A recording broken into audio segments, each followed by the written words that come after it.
pose cette question-là souvent pour plusieurs problèmes qui sont souvent aidés dans les cliniques chiropratiques, que ça aide des maux de tête, des migraines, jusqu'à l'épine de l'œil noir, en passant par les entorses lombaires, les entorses cervicales, les hernies discales, les tendinites. Mais si on ne consulte pas un chiropraticien pour ces problèmes-là, souvent, qu'est-ce que les gens vont avoir tendance à faire? C'est de consommer des anti-inflammatoires. Et est-ce qu'on se pose la question, est-ce que les anti-inflammatoires, c'est sécuritaire? En fait, qu'est-ce qu'on reconnaît récemment, c'est que beaucoup de ces anti-inflammatoires-là vont avoir un impact négatif sur l'estomac qui peut aller jusqu'à perforer l'estomac.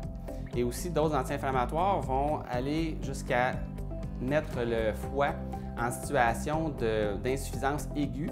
Et l'insuffisance aiguë va amener à la mort entre 30 et 64 des gens. Donc, c'est non négligeable. Et si on regarde au final, il y a de 100 à 200 décès par million d'utilisateurs d'anti-inflammatoires et il y a à peu près 1000 complications aussi par million d'utilisateurs.